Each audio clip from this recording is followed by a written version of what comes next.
Iran স্পষ্ট করে বলে দিয়েছে যে ইরান শত্রুদের সামনে মাথা নোয়াবে না। স্পষ্টভাবে আজকে মাসুদ পেজেশকিয়ান ইরানের প্রেসিডেন্ট বলে দিয়েছে যে আমরা শত্রুদের সামনে মানে হলো যুক্তরাষ্ট্র এবং ইসরায়েলের সামনে মাথা নত করব না। কেন বলেছে আপনাদের একটু জানা দরকার।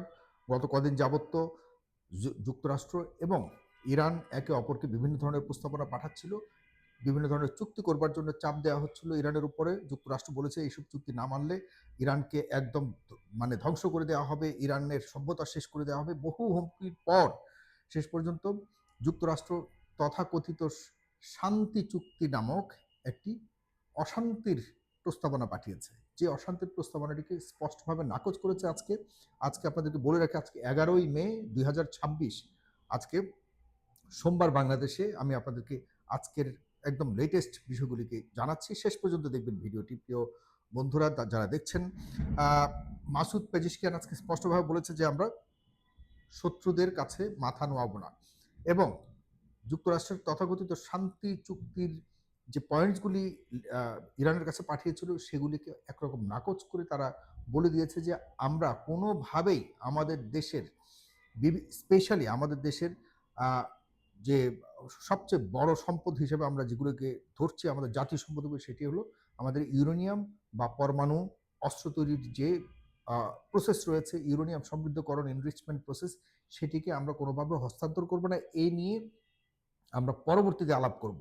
তবে এখন শুধুমাত্র যদি আপনারা যুদ্ধ বন্ধ বা যুদ্ধকে কিভাবে এই মুহূর্তে একটা শান্তির জায়গায় নিয়ে যাওয়া যায় এই আলোচনা করলে আমরা শুধুমাত্র রাজি আছি, আদারওয়াইজ আমরা কোনোভাবে রাজি নই। এই বার্তা আজকে স্পষ্ট দিয়ে দিয়েছে, যে কারণে যুক্তরাষ্ট্রের প্রেসিডেন্ট নাকচ করেছে, তিনিও নাকচ করেছেন। মানে এদিকে যুক্তরাষ্ট্রের প্রস্তাবনাকে ইরান নাকচ করে পাল্টা যেসব প্রস্তাবনা দিয়েছে সেগুলিকেও যুক্তরাষ্ট্র নাকচ করেছে। যুক্তরাষ্ট্র বলছে যে তারা আজকে প্রায় কয়েক যুগ ধরে যুক্তরাষ্ট্র এবং পৃথিবীর সাথে তারা বেইমানি করছে, মানে ইরান বেইমানি করছে। আরে ভাই, ইরান কিসের বেইমানি করছে? ইরান তাদের নিজস্ব গতিতে চলছে। তোমরা তাদেরকে তোমাদের শক্তি বলো, তোমাদের বড়াই বলো, তোমাদের মাসেল পাওয়ার বলো, এগুলিকে তোমরা অপব্যবহার করে তাদের উপরে তোমরা বিভিন্ন ধরনের নিষেধাজ্ঞা চাপিয়ে দিয়েছো। সেই নিষেধাজ্ঞাকে মাথা নিয়েও মাথা না নুয়ে তারা বছরকে বছর যুগের পর যুগ নিজেরা চলে আসছে। তোমাদের সমস্যাটা কি? তোমার ভাই, তুমি থাকো সে আটলান্টিকের ওপারে, এরা থাকে এপারে, তুমি কেন ওদেরকে তোমার মতো করে চলতে হবে এই দিকে বাধ্য করছো? এটি তো সম্পূর্ণ অন্যায়। এটি আজকে পৃথিবীর সভ্যতার এই যুগে প্রত্যেকটি সচেতন শিশুও সেটি জানে। প্রিয় বন্ধুরা, কি হতে যাচ্ছে তাহলে? তাহলে যুদ্ধ আবারও হওয়ার সম্ভাবনা রয়েছে, কিন্তু অনেকেই মনে করছে, আমিও মনে করছি, আবারও যুদ্ধ করবার সেই সক্ষমতা এবং মানসিকতা কোনোটি যুক্তরাষ্ট্রের নাই। যদি যুদ্ধ ঠিকই লাগে তাহলে কি অবস্থা হবে ইরানের? সেটি আরও ইন্টারেস্টিং। ইরান স্পষ্টভাবে বলে দিয়েছে যে এই পর্যন্ত শত্রুপক্ষ মানে হলো যুক্তরাষ্ট্র এবং তার জারজ সন্তান, আপনাদের প্রিয় শব্দ জারজ সন্তান ইসরায়েল, তারা কল্পনাও করতে পারবে না যে ক্যাটাগরির বা যে জেনারেশনের অস্ত্র এখনো পর্যন্ত রয়ে গেছে ইরানের হাতে, যেগুলি হলো একদম কারেন্ট ভার্সনের, কারেন্ট জেনারেশনের, এগুলি তারা ব্যবহার করা শুরু করবে। আজকেও যে খবর এসছে সেটি হলো যে হরমুজ প্রণালীর এবং আশপাশে যেসব সমুদ্রগুলি রয়েছে যেগুলি ইরানের নিয়ন্ত্রিত, এগুলির তলদেশে সাবমেরিন, যেখানে এক একটা সাবমেরিনের মধ্যে অত্যাধুনিক সাবমেরিন সেখানে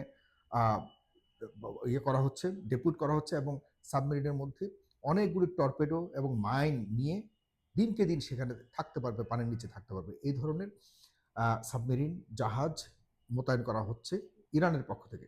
তার মানে এখানে একমাত্র সবচেয়ে বড় যে চ্যালেঞ্জ সেটি হলো হরমুজ প্রণালীর মধ্য দিয়ে জাহাজকে চলাচল করতে স্বাভাবিক অবস্থায় ফিরিয়ে নেওয়ার যে চ্যালেঞ্জ, এটিকে প্রথমে করার চেষ্টা করবে যুক্তরাষ্ট্র যদি সরাসরি যুদ্ধে না যায়। কিন্তু সেই অবস্থাটিকেও এখন ভয়ঙ্কর অবস্থার কথা বলা হচ্ছে, যে এরকম যদি কেউ করতে যায় তাহলে আমরা যে কোনো ধরনের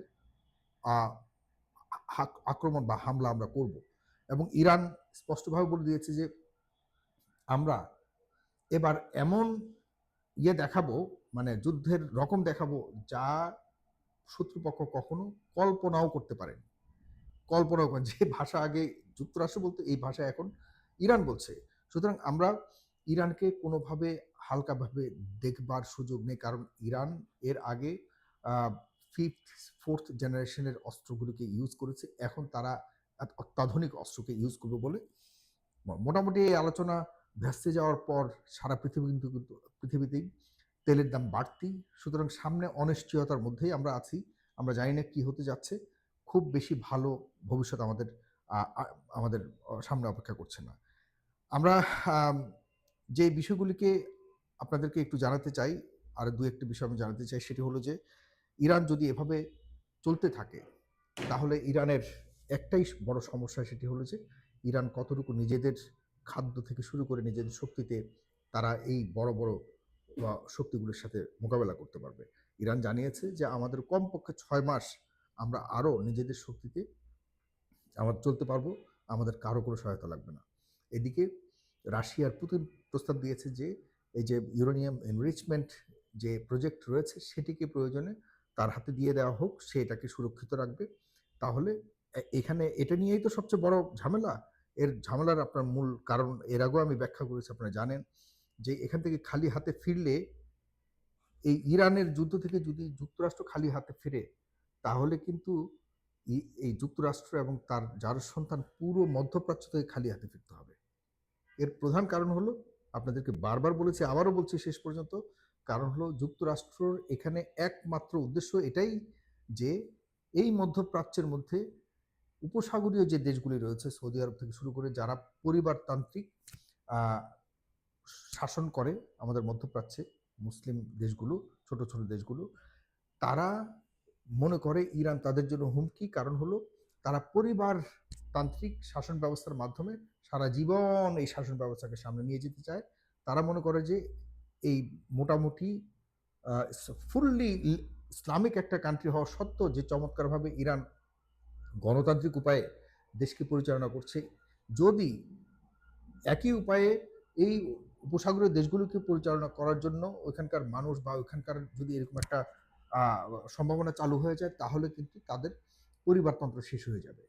সে কারণেই যে করেই হোক ইরানকে নিউক্লিয়ার বোম ফ্রি করতে হবে, যাতে কোনোভাবে এতটা শক্তিতে রূপান্তরিত হতে না পারে ইরান। যে কারণে ভাড়াটিয়া গুন্ডাগুলিকে এখানে এনে বছরকে বছর বিলিয়ন বিলিয়ন ডলার দিয়ে পালছে হলো উপসাগরীয় দেশগুলি, মানে মধ্যপ্রাচ্যের দেশগুলি।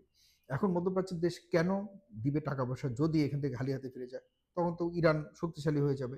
এই কারণে যুক্তরাষ্ট্রের মাথা খারাপ হয়ে গেছে, কারণ আমরা যাদের পয়সা দিয়ে চলি, এই মধ্যপ্রাচ্যের দেশগুলি যদি এখন আমাদের থেকে মুখ ফিরিয়ে নেয়, তাহলে বাঁচবে কি করে? যুক্তরাষ্ট্র এবং ইসরায়েল এদের কোনো নিজস্ব টাকা নাই তো। এরা এই তেলের দেশ, আমাদের মুসলিম ছোট ছোট দেশগুলির থেকে কিন্তু টাকা পয়সা নিয়ে এদের দেশের মানুষদেরকে তারা ভরণ পোষণ করে। এই বাস্তবতা সামনে রেখে আমার কাছে মনে হচ্ছে যে যুদ্ধ খুব সহসায় শেষ হবার নয়, তবে ইরানকে হারিয়ে এই যুদ্ধ জিতবার মতো তেমন কোনো সুযোগ নেই যুক্তরাষ্ট্রের। সুতরাং আমরা অপেক্ষা করি, দেখা যাক কি হয়। ভালো থাকবেন, দেখতে থাকুন। সালাম।